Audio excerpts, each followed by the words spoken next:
Hey guys and girls, well, yeah, we managed to get the wood burner in the back, and as you can see it's gone a bit hot, little bit hot, and yeah, where the raggy's there in the wall, we've got a hole drilled out in the wall with that drill there, and yeah, we've had it in the back for a couple of hours now, we're running away. Yeah.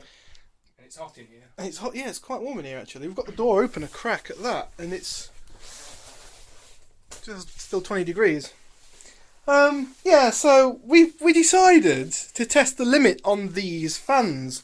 I won't show the fan in question, this one, you know, these kind of fans. We decided to test the limit on just how hot they can get before things start to go wrong. And I wished I videoed it now, but I didn't. But I can show you the aftermath, and, well... Yeah. It looks okay, but...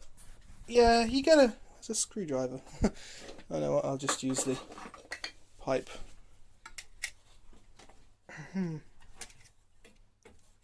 Would you look at those blades?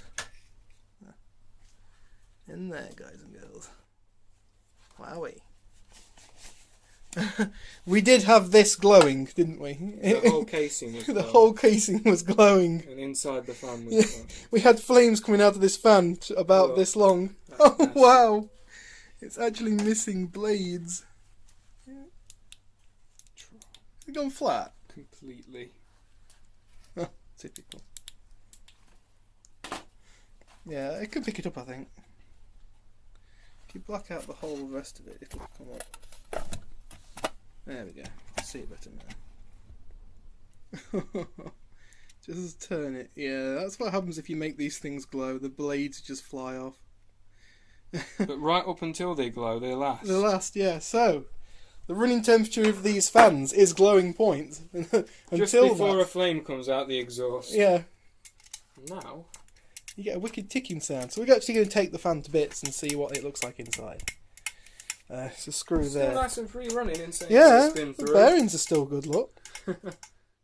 Yeah, just swap the fan This is over. a Flue fan off a combi boiler. Yeah. Uh, Just stick it back in the... Stick it back in the vise. so I can get access to these screws.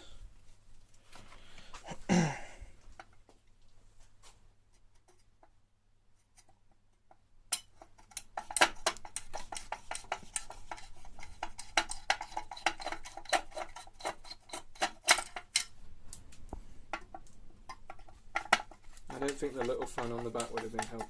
Yeah, a little fan on the back designed to help keep the motor cool. Well, yeah. Any more screws on this thing? I think that's it. It should just fall apart now. Do you want to just yank it? There we go. Oh. Wowee. Well, Where did the blade go? I think it flew out the flue. It must have done. Look where it's been catching, look. Oh, that's amazing. It bends all back into shape. Yeah. Oh. It's spring loaded, isn't it? Yeah, it's on springs, anti-vibration. Lovely. And then Thick clods. Oh, look at that. Yeah. Lovely. You guys don't want to know what we had this thing running on.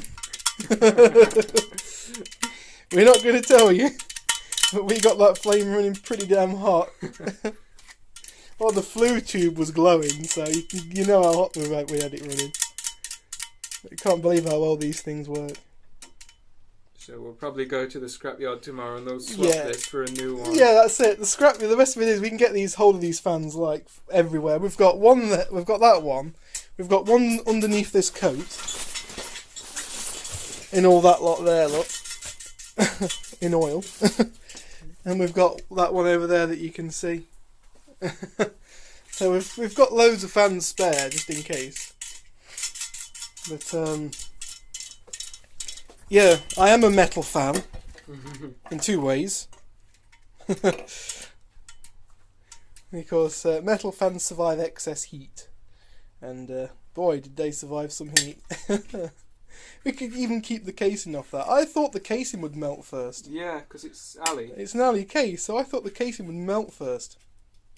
Look at the gouging on the fan blades. That is quite incredible. It's the gouging on the fan blades. It's like yeah, look how it's cut all the fan blades out. Oh yeah, you can't see it on the thing. Look how it's cut all the fan blades out. I've got to keep remembering that the camera is over here somewhere, not in the centre. Huh. And the best of it is, if you plug it in, it still runs. It still draws about the same wattage. Yeah, it still draws the same wattage, and it still spins around. It just vibrates now like hell. Them induction motors, you just can't kill them.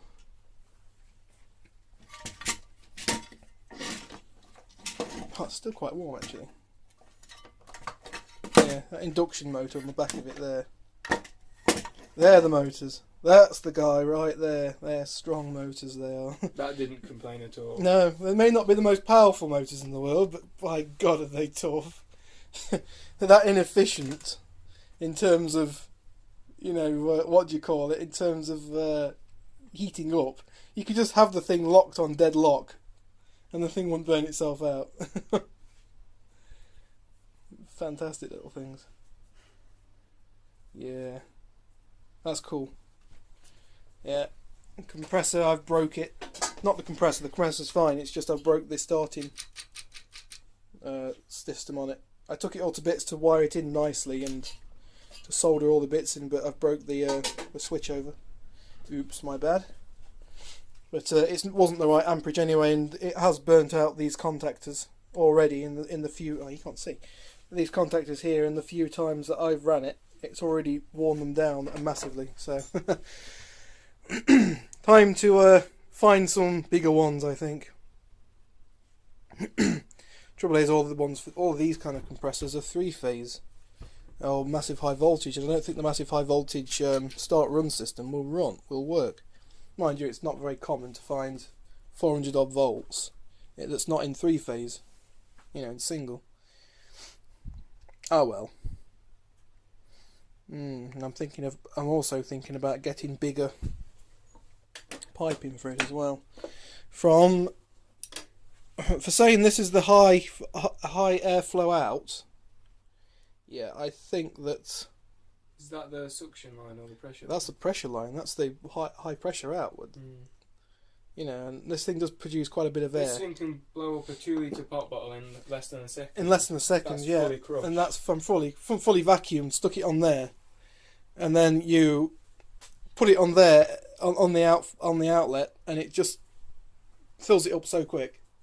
It's got such a high flow rate. I tell you something, the thing's going to have to be running for like a second to fill up a gas bottle, which is what we're going to be using. Yeah, it's cool stuff. But yeah, that's it. We was going to use, what the hell's that? Oh, it's the tester. Oh, I put the pipe down on the continuity tester. Where is it? Yeah, I was gonna originally run this line here, brake line, standard car brake line, but that is way too thin. Size comparison time. Yep. That compressor will be running at stupid pressures, so I'm not going to do that. I'm going to try and get some pipe the same gauge as this, and run that into a I don't know. Used to be a 1/2-inch connector of some description, so I may have to find some kind of reducer. Maybe use 3/8 piping. I know it's a little low, but like I say, it's only blowing up a tank, and it's not going to be running for very long. And it is going to have a pressure switch on it. So, guys and girls, thanks for watching, and I'll catch you on the next video. Peace out.